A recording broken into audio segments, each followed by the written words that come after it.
এই যে কাজটা, এই কাজটা কিন্তু সুপুরি পাতার গোড়ার ওপরে আগে আমি একটু এঁকে নিয়েছিলাম।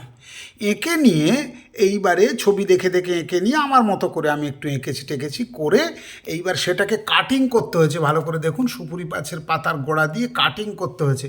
ওই কাটিংটা করার পরে এবার কাটিং করে এটাও সুপুরি গাছের, নিচেরটাও সুপুরি গাছের পাতা, ওটা দিয়ে সেট করা, তার উপরে এটাও সুপুরি গাছের পাতা দিয়ে তৈরি, এটা বিভিন্ন রকম ফেব্রিক রং দিয়ে এটাকে একটা করে নিয়ে এবারে এর উপর সেট করা হয়েছে। আর সাইডের একটা দড়ি মানে ওই পাটের দড়ি টড়ি দিয়ে ভালো করে একটু ফেব্রিক দিয়ে পাকিয়ে এটাকে চতুর্দিকে একটা রাউন্ড দেওয়া হয়েছে।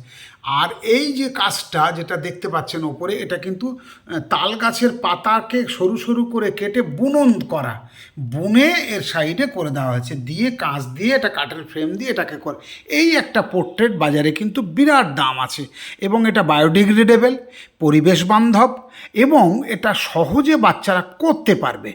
এতে ন্যূনতম ব্যয়, তালপাতা সুপুরি পাতা জোগাড় করতে খুব কষ্ট হয় না গ্রাম বাংলার বাচ্চাদের, এবং এখান থেকে সে অনেক কিছু শিখতে পারবে। হয়তো আমি একটু আঁকতে টাকতে পারি বলে হয়তো খানিকটা সহজ সরল হয়েছে।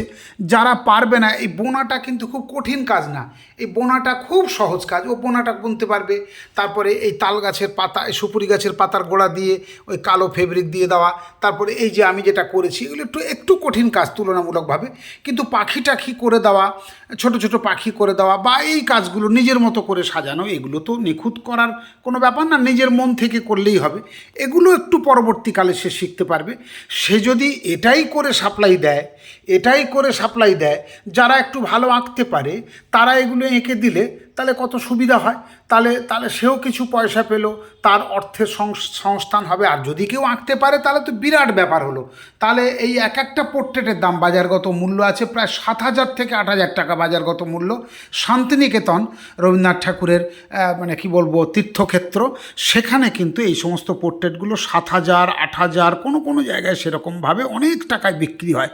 তা এরকম পোর্ট্রেটের কাজে তার যা বিক্রি হবে, ধরুন আমি যদি সেখানে একটু ভালো করে করতে পারি তাহলে সে পয়সা তারাও পেয়ে যাবে। অর্থাৎ এটা একটা অন্যভাবে ঘুরিয়েই সমাজসেবা হচ্ছে। আমার ছোট ছোট ছেলেরা মেয়েরা বা যারা যুব সমাজের শিক্ষিত বেকার ছেলেমেয়েরা যারা চাকরির অভাবে ধুঁকছে, সারা বিশ্ব জুড়ে চাকরির যে আকাল, সেখানে এই ধরনের কাজকর্মে তারা এগিয়ে আসতে পারবে। আমি সে সহযোগী মন নিয়ে সবার কাছে, যারা দুস্থ, যারা পিছিয়ে পড়া কিন্তু যারা মেধাবী, তাদের সঙ্গে আমি থেকে আমি তাদেরকে সহযোগিতা করতে পারি, এইটুকু বলতে পারি। এই কারুশিল্পে আমি শিল্পী হব এটা আমার বড় কথা না। আমার সমাজে পিছিয়ে পড়া ছেলে মেয়েরা যারা পাচ্ছে না তাদেরকে সহযোগিতা করে আমার কাছে আনার, এটাই হচ্ছে মূল উদ্দেশ্য। তারা কিছু আর্থিকভাবে সাশ্রয় করুক তাদের, এবং বর্তমান সমাজে এগিয়ে যাক। আমি এই সমাজসেবার কাজে আমি লিপ্ত থাকতে চাইছি।